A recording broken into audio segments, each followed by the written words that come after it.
주의 날 참 좋은 아침입니다. 오늘 아침에 여러분들이 하나님의 식탁 앞에 둘러앉아서 주의 말씀을 듣는 시간이 되었습니다. 지난 일주일 동안도 평안하셨지요? 네. 요새 참 안녕한다는 것이 얼마나 소중한 일인가를 국가적으로 또 사회적으로 가정적으로 생각 많이 하시는 절기입니다. 다시 한번 옆에 분들에게 정말 안녕하시죠? 하고 물어보세요.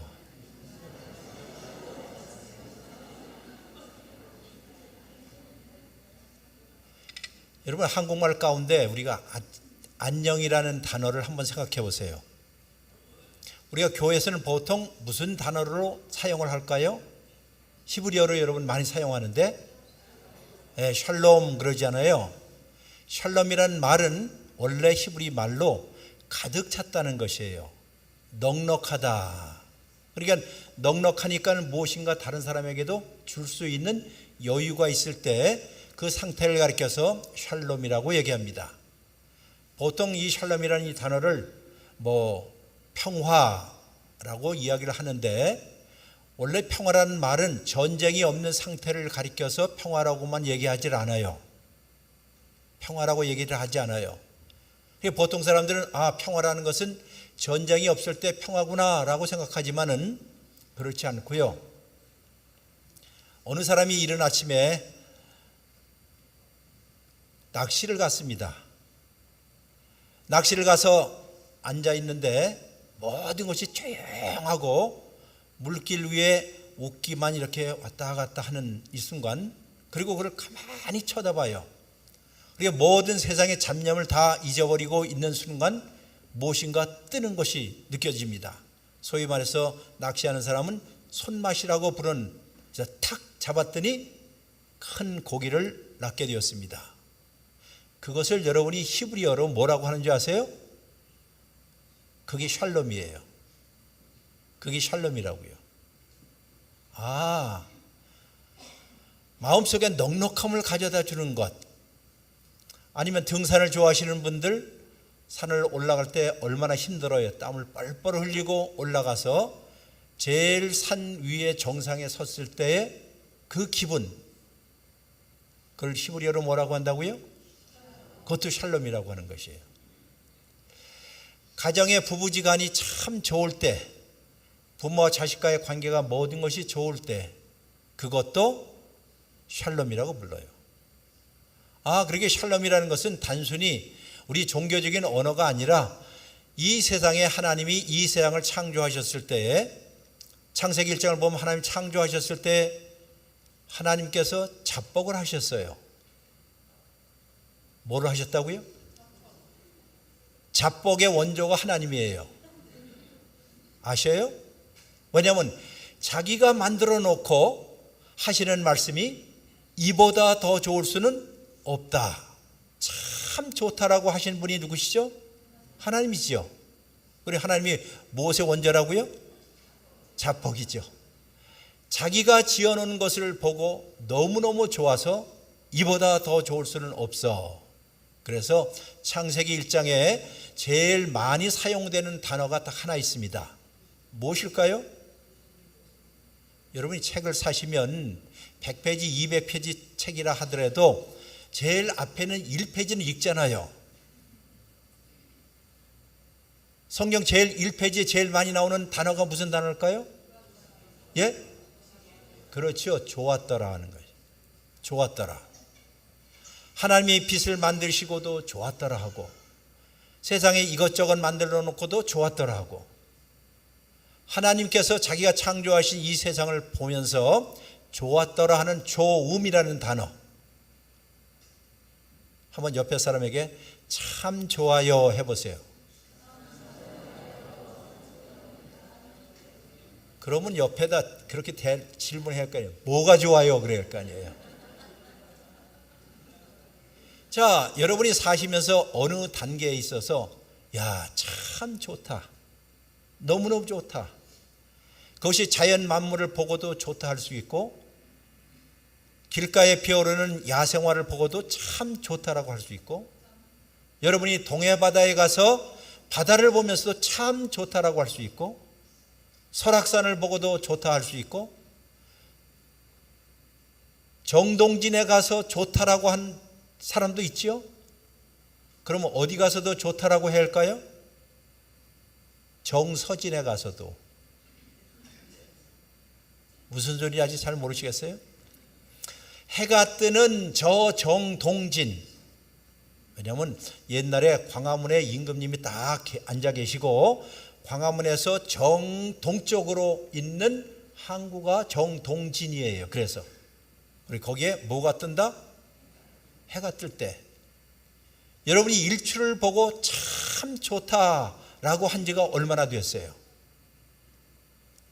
아니면 정동진의 정반대가 어딜까요? 어디예요?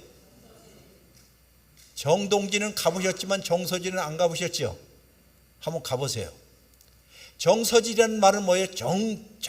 서쪽에 있으니까는 무엇이 떨어진다? 해가 떨어진다는 거예요.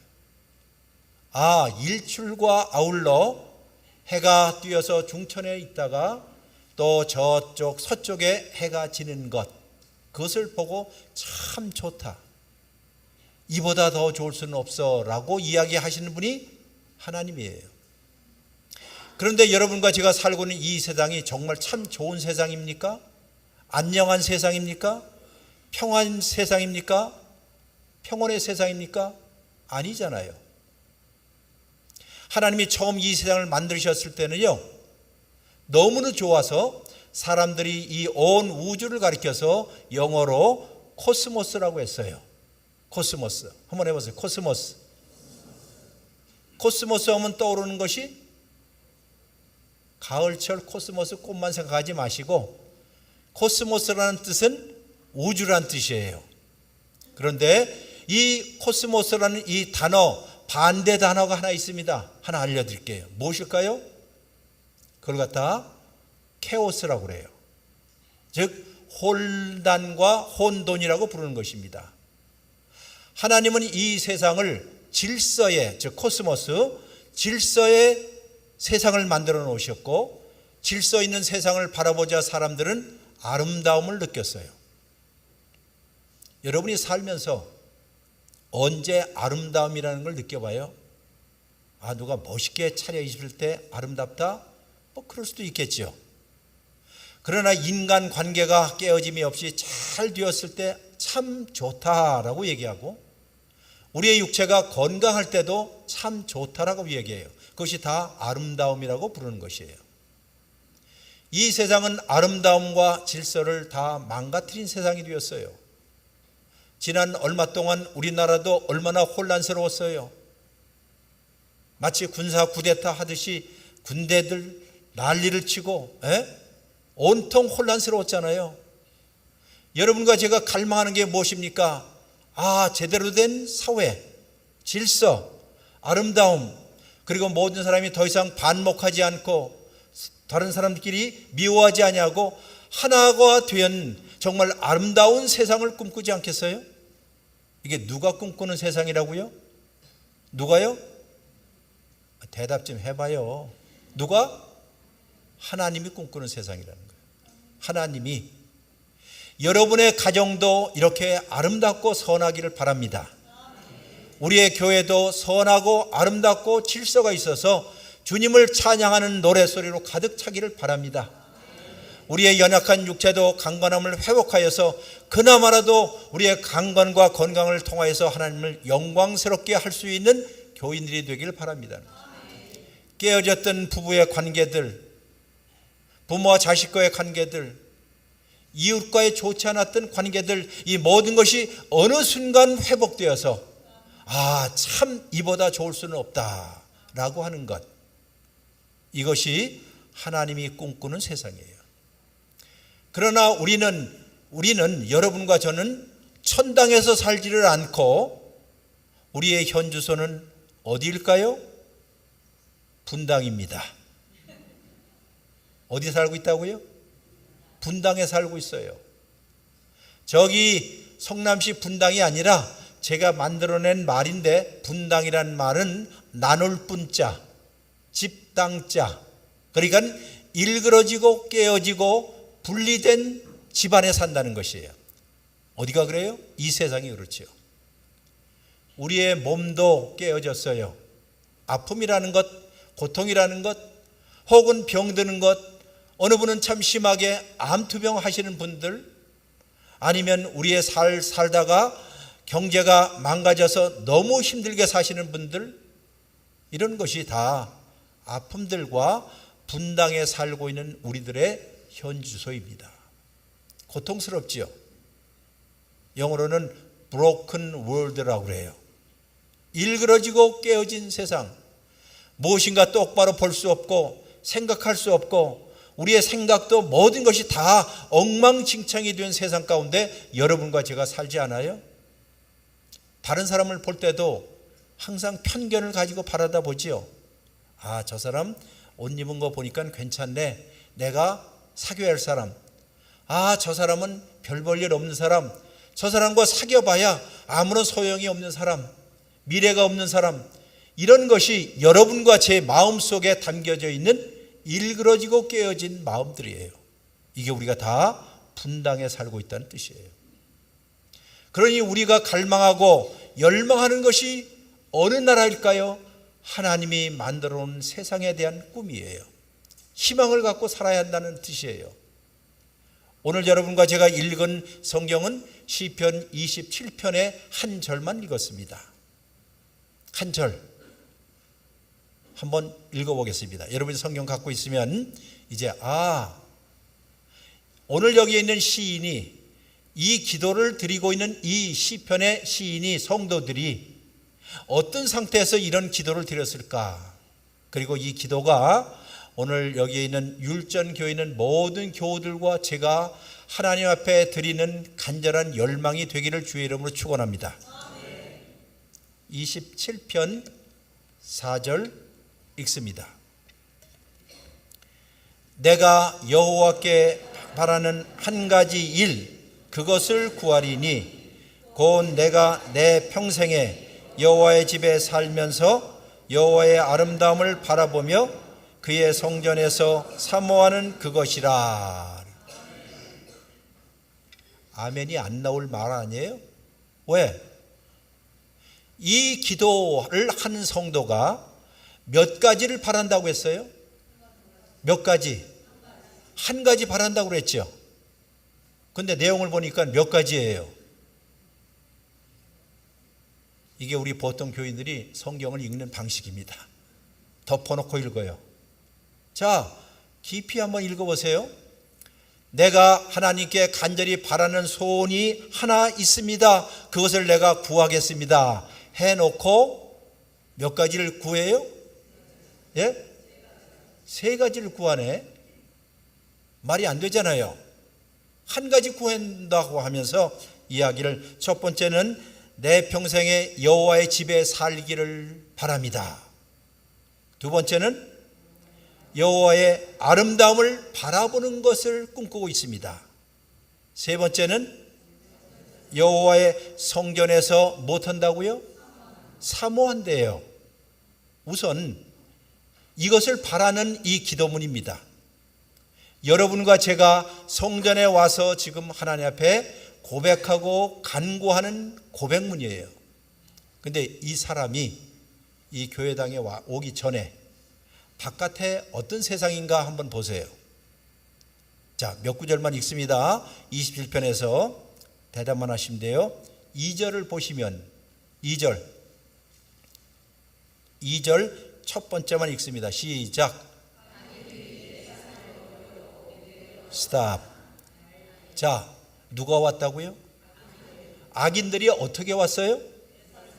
내 살을 파먹으려고 지금 왔습니다. 그러면 이 사람이 저 교회당 저 바깥에 있을 때 여러분과 제가 살고 있는 이 세상을 우리는 약육강식의 세상이라고 그래요.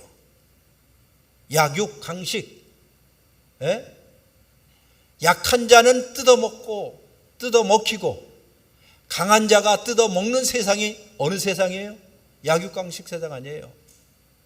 좀 배웠다고 해서 못 배운 사람 뜯어먹고, 권력 있다고 해서 권력 없는 사람들을 함부로 대하고, 돈이 있다고 해서 돈 없는 사람을 우습게 여기고, 미래가 보이지 않는 청년들, 그리고 아무도 도움이 없는 우리 노인들, 자, 이런 세상 가운데 지금 살고 있다는 뜻이에요. 악인들이 내 살을 파먹으려고 오고 있습니다. 어디에서요? 저 바깥에서. 약육강식. 여러분, 약육강식이라는 말은, 이 단어는 원래 어느 세계에서만 사용되는 단어인 줄 아세요? 어느 세계? 네? 그렇죠. 동물의 세계. 좀 세게 얘기한다면 짐승의 세계에서만 가능한 일이에요. 그럼 물어봅시다. 여러분 짐승이에요? 여러분 짐승이에요? 짐승 노릇 했어요, 안 했어요? 왜 대답 안 하시?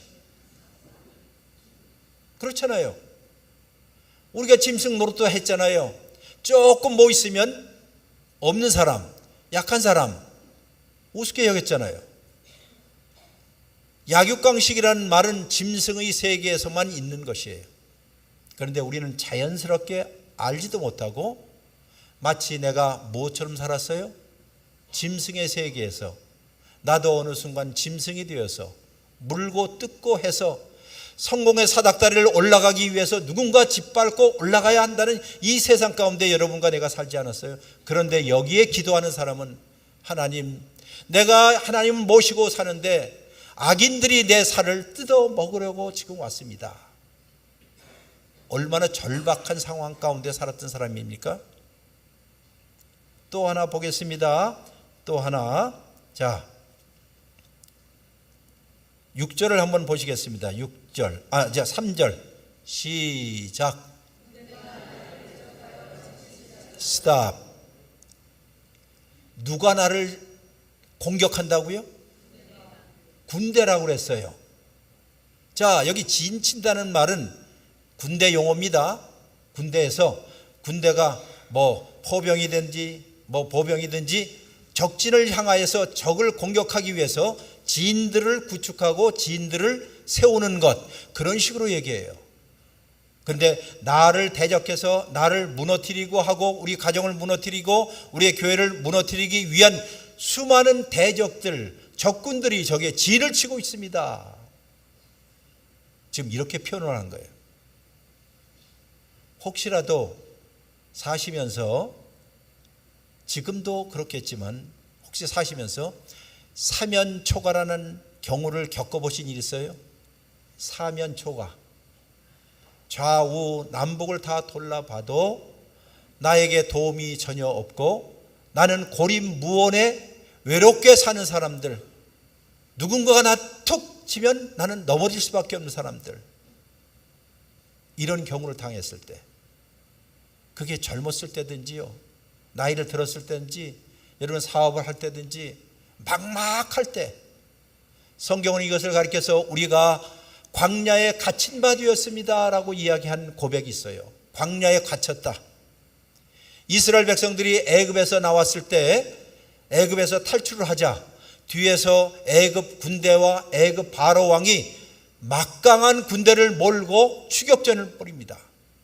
그런데 이 이스라엘 백성들이 어디 앞에 가로막게 되었죠? 홍해예요. 자, 앞으로 가면 홍해바다예요. 뒤에는 애굽 군대가 침공하고 있어요. 우리가 갇혀 있는 곳은 어디라고요? 광야예요. 사막이에요. 생존할 수 있을까 하는 것.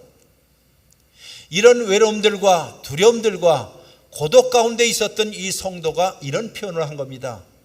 대적들이 진을 치고 있습니다. 아까는 악인이 내 살을 먹으려고 달려붙고 있습니다. 또 하나 보겠어요? 또 하나. 자, 성경 보세요. 성경 어디 보는 거 하니 9절을 한번 보실까요? 9절 시작.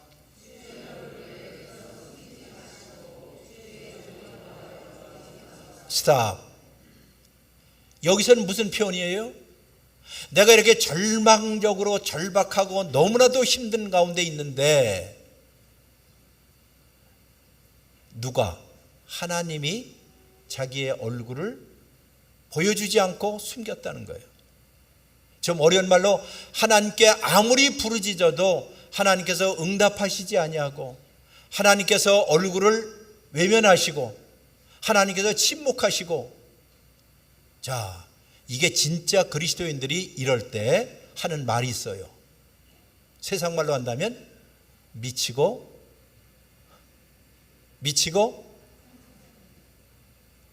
이거 웃은 얘기가 아니라 나의 최후의 도움이 누구로부터 와요? 하나님으로부터 온다라고 여러분 믿으시죠? 정말 믿으십니까? 전능하사 천지를 만드신 하나님 아버지를 내가 믿습니다라고 고백했죠, 조금 전에. 내가 인생에서 가장 비참한 가운데 떨어져 있을지라도 나의 구원자 예수 그리스도가 있음을 나는 믿습니다라고 고백하셨죠. 내가 외로운 길, 험한 길을 갈지라도 나와 함께 동행하시는 분이 성령님이심을 나는 믿습니다라고 고백하셨죠. 정말 고백하셨냐 이거예요. 달리 말해서 우리 교회는, 여러분들은 고백교회 교인이 되어야 한다는 거예요. 제대로 고백하는 사람들.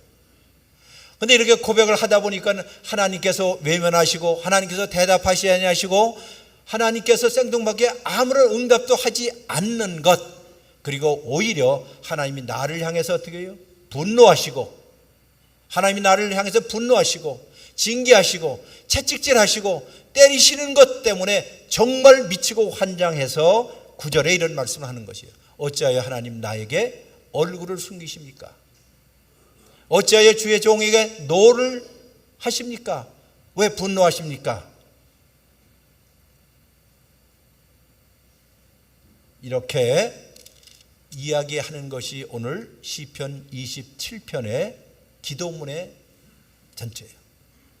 더 쉽게 얘기하면 요동치는 세상 가운데, 어디에 마음의 평안을 얻지 못하는 세상 가운데, 분단 가운데 살면서 야, 내 인생이 어떻게 될까? 우리의 미래가 어떻게 될까? 우리의 사회가 어떻게 될까? 우리의 국가가 어떻게 될까 하고 노심초사하면서 주 앞에 부르짖는 사람, 그런데 그 사람이 나에게는 한 가지 소원이 있습니다 라는 고백을 하는 것이 몇 절에 있어요? 몇 절에? 4절에 있는 거예요. 제가 어렸을 때, 시골에 살 때, 그때는 마차들이 많이 다녔습니다. 달구지라고 하는 마차. 우리 젊은 이들은 달구지 혹은 마차를 아시는지 모르겠어요. 자, MZ세대들 대답해 보세요. MZ세대는 달구지 하면 MG, 뭐지 그렇게 대답을 해요. MG의 약자가 뭐지래요. 자, 달구지는 마차 있어요. 마차 덜렁덜렁 하면서 마차가 가는데 바퀴를 한번 생각해 보세요. 바퀴.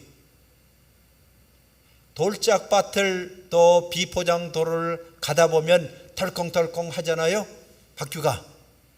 자, 그런데 이 바퀴에는 제일 가운데 중심축이라는 게 있죠. 중심축. 그리고 이 중심축을 향해서 화살처럼 가 있는 것을 가리켜 우리가 바퀴살이라고 그래요. 살, 바퀴살. 한번 해보세요. 바퀴살. 제일 가운데는 뭐라고요? 중심축. 자, 중심축, 바퀴살이 있어요. 그러면 울퉁불퉁하고 요동치는 이 세상 가운데 이 바퀴를 들고 갈 때에는 바퀴살 바깥쪽으로 가게 되면 바퀴가 많이 흔들린다, 안 흔들린다? 어차피 찍고 사는 인생이니까 찍어봐요.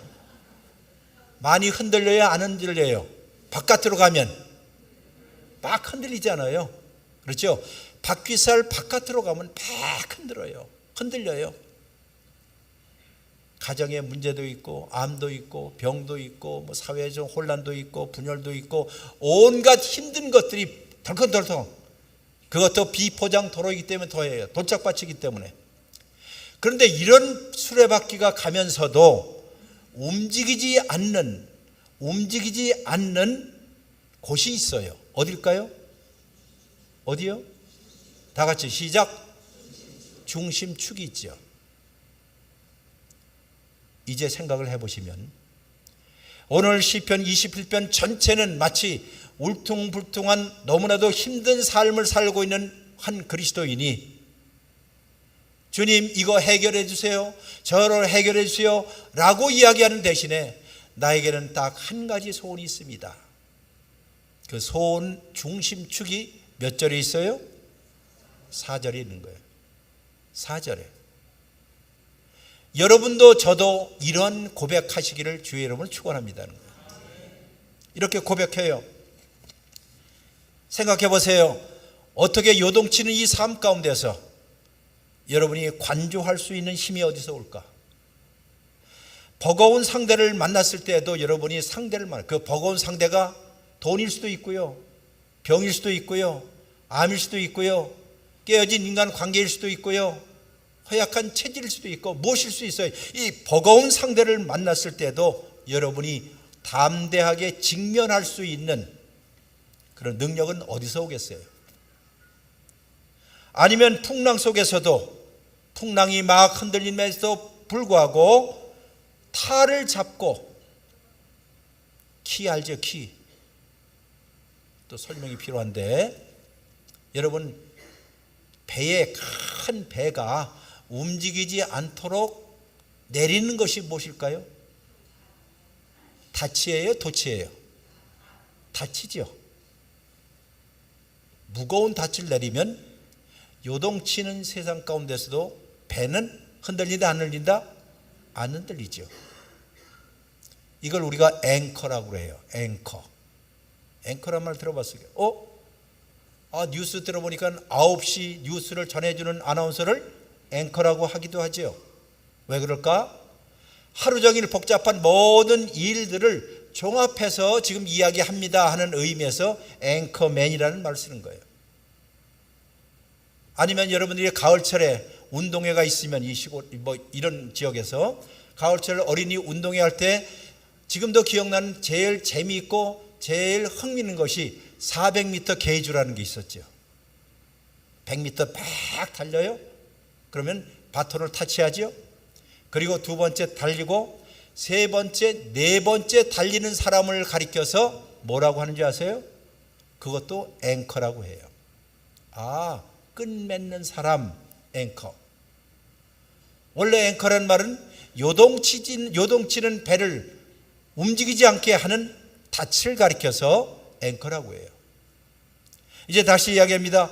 여러분과 제가 사는 이 풍랑 많은 이 세상 속에서도 흔들리지 않는 앵커가 어디에 있습니까?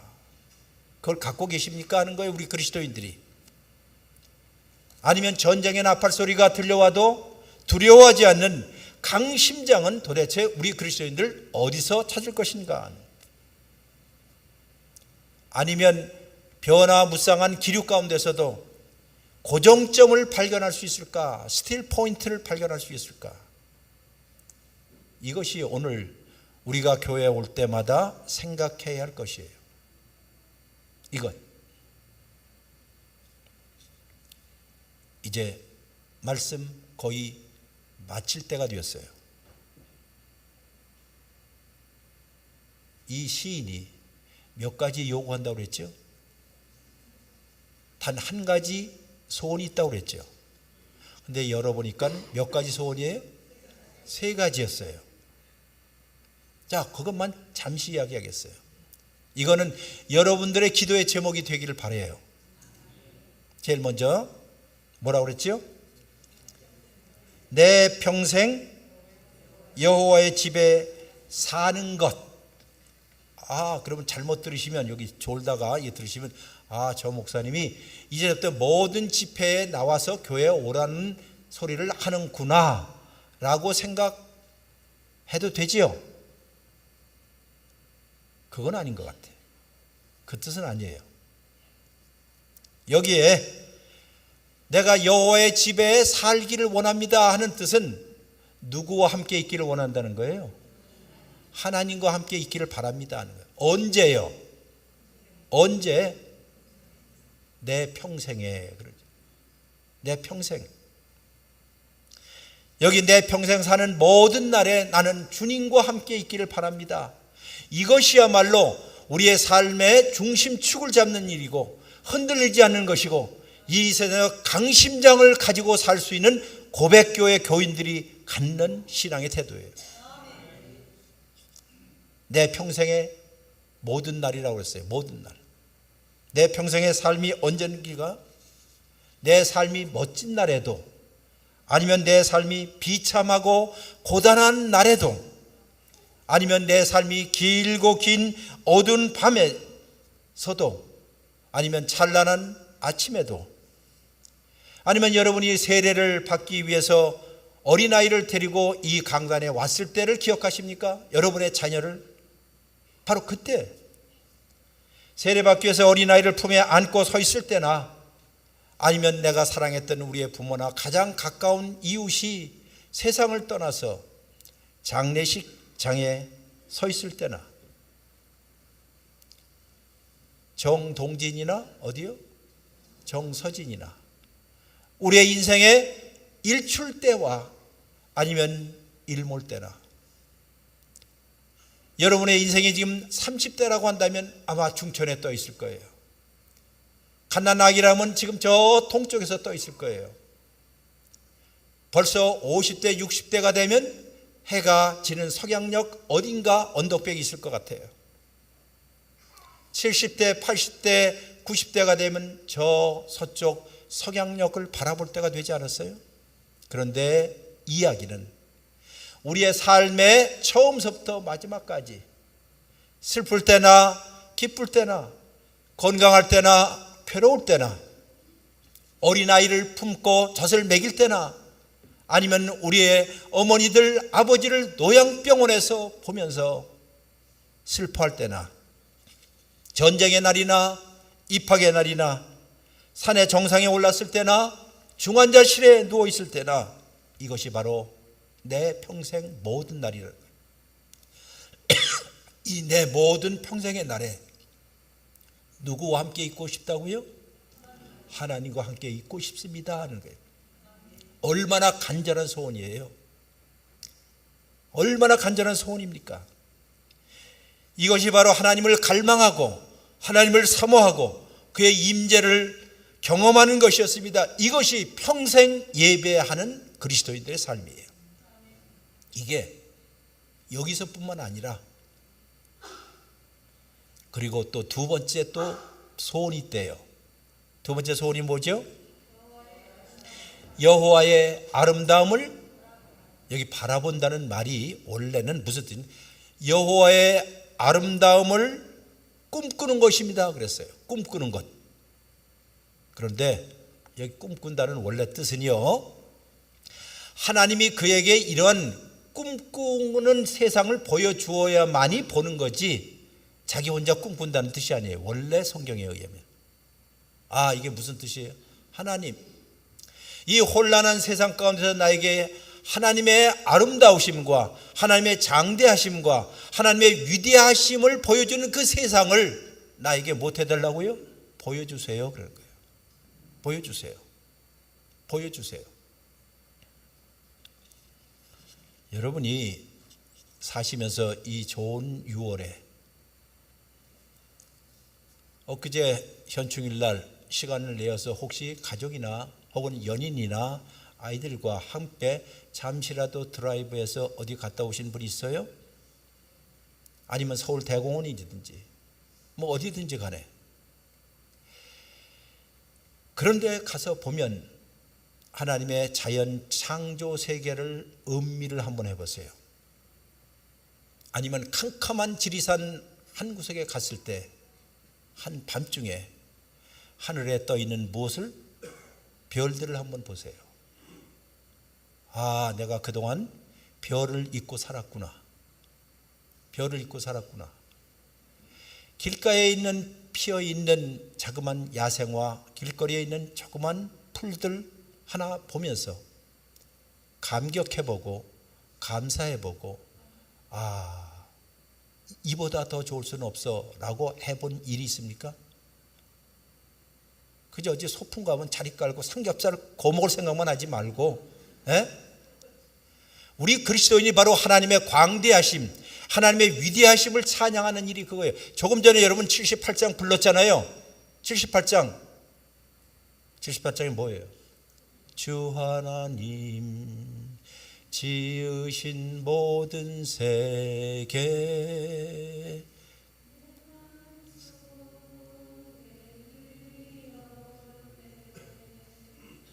하늘의 별 울려 퍼지는 내성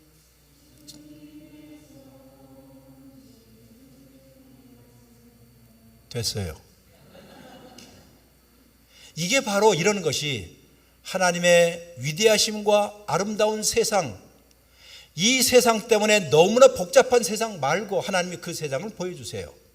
마치 하나님이 창세기 1장에 보여줬던 그 아름다움과 질서로 가득했던 그 하나님이 보시고 이보다 더 좋을 수는 없다라고 얘기한, 아니면 집에 가서 찾아보세요. 루이 암스트롱의 What a Wonderful World, 얼마나 멋진 세상인가 하는 것들.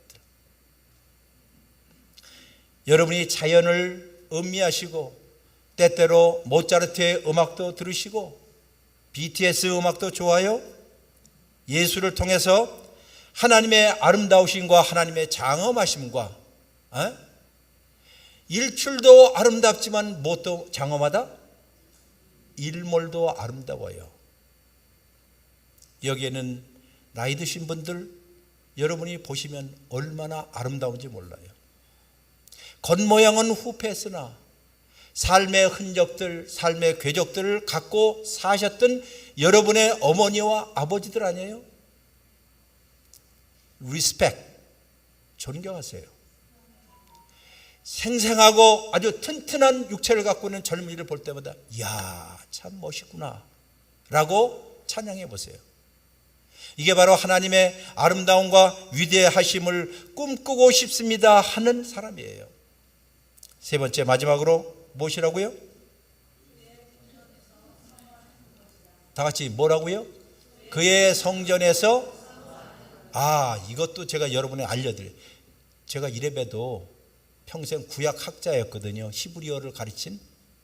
그러니까 여러분에게 요거는 알려드릴게요. 여기 이 말은 내가 하나님의 집에서 사모한다는 말로 번역이 되어 있지만은 원래 그 뜻은 하나님, 내가 하나님의 집에서 질문하겠습니다. 하나님의 집에서 못한다고요? 묻겠습니다 그 뜻이에요. 신앙생활 하시면서 여러분이 하나님께 묻고 싶은 거 참 많잖아요. 없어요? 하나님, 왜 저 악인들은 저렇게 잘 됩니까? 왜 나는 그나마라도 열심히 주님을 위해서 지금 살고 있는데 왜 하는 일마다 안 됩니까? 저 나쁜 놈들은 다리도 아주 튼튼하고 건강하고 한데 왜 우리 집에 왜 저렇게 신실한 사람이 병을 얻어서 침상에 누워 있어야만 합니까? 질문이에요, 아니에요? 질문이죠. 왜 내가 수없이 어플라이를 하고 지원을 하는데 나는 번번이 직장에서 떨어집니까? 젊은이들의 아픔들 아니에요? 여러분들, 이런 것들을 생각하고 하나님, 내가 결혼한 지 지금 10년이 되었는데도 왜 아이를 안 주십니까? 하는 불임의 가정들도 있을 것이고, 이게 다 질문이에요. 누구에게? 하나님께. 하나님께 질문하라는 뜻이에요. 하나님 앞에 무릎을 꿇고, 아니면 여러분이 커피를 마시면서 집안에서든 어디서든 좋아요. 거기서 하나님께 질문하는 거예요. 뭐라고요? 왜? 한번 해보세요. 왜? 왜? 언제까지? 해보려니까요. 언제까지? 어디에? 이것이 성경에 나와 있는 하나님께 질문하는 질문사들입니다. 왜? 하나님, 왜 이런 일이? 지난번에 와서 제가 여러분한테 잠깐 얘기했는지 몰라도 2년 전 이른 아침에 전화가 왔어요. 미국에서. 저 사람 딸한테 전화 왔어요. 아니, 새벽 1시에 전화 올 리가 없잖아요. 아빠, 그래? 오빠가 죽었어요. 지 남편이 죽었다는 거예요. 얼마나 내가 황당하겠어요. 내가 사랑하는 큰딸, 그 당시 2년 전 이건 42살에 내 큰딸이 자기 남편이 죽었다는 거예요. 내 사위가. 긴 이야기를 짧게 한다면 나도 혼란스러웠어요. 그렇게 신실한 사위고 하나님 잘 믿고 세 아들의 아빠이고 한 여자의 남편이고 사업도 잘하고 갑자기 죽었다는 거예요. 44살에. 우리 딸은 42살에 과부가 됐네. 비행기를 타고 가면서 한 2달 동안 혼란스러웠어요. 그리고 지금까지도 그래요. 누구에게 질문할까요? 하나님께 혼자. 하나님 이거 너무한 거 아니에요? 걔가 뭐가 잘못해서? 우리 딸 어떻게 하라고? 중학교 1학년, 초등학교 5학년, 초등학교 3학년 아들 셋 남겨놓고 떠난 놈. 화나잖아요. 누구한테? 하나님께. 여러분이 하나님께 이 혼란스럽고 혼동스러운 세상 가운데서 이 시인이 고백하는 것처럼 나 당신 앞에서 무엇하고 싶다고요? 질문하고 싶어요. 그 질문이 왜 이런 일이? 아니면 어쩌면 고통과 괴로움 가운데 쭉 있다고 한다면 뭐라고요? 언제까지 이 일이 계속될 것입니까, 주여? 왜 침묵하십니까? 왜 대답하시지 않습니까? 왜 이렇습니까? 도대체 아무리 찾아도 당신은 어디에 계십니까? 어디에? 이것이 우리 그리스도인들이 혼란스럽고 혼동스럽고 엉망진창 세는 가운데서 내 평생의 모든 날 즐거울 때든지 슬플 때든지 산의 정상에 있을 때든지 저 계곡 속에서 헤매고 있을 때든지 상관없이 주여 나는 당신과 함께 있고 싶어요. 하나님 당신의 위대함과 장엄을 한번 보고 싶어요. 그리고 제발 내가 당신께 물으니 뭐 해달라고요? 대답 좀 해주세요. 이것이 바로 흉흉하고 바깥 세상이 흉흉하고 세찬 바람이 불수록 우리 그리스도인들이 하나님과 함께 하나님의 집에 있어서 그를 예배하기를 소원한 방식이에요. 사랑하는 모든 성도 여러분들, 제가 잘못 오해할 수 있지만 율전 혹시 밤나무 밭이라는 뜻이에요? 그렇죠? 잘 찍었네. 네. 이제 밤나무 많은 열매를 맺고 그러나 그때까지 비바람도 불고 어려움도 오고 여러분과 저의 삶 가운데 이런저런 일 만날 때마다 나는 우리 모든 교인들이 고백하는 교인이 되었습니다. 그리고 혼란스러운 세상 가운데서 고정점 중심축을 잡고 흔들리지 않기를 바랍니다. 이렇게 보니 이 세 가지가 결국은 하나더라 그 뜻이에요. 이런 그리스도인들이 되기를 여러분과 제가 그렇게 되기를 주의 이름으로 함께 축원합니다. 기도합니다.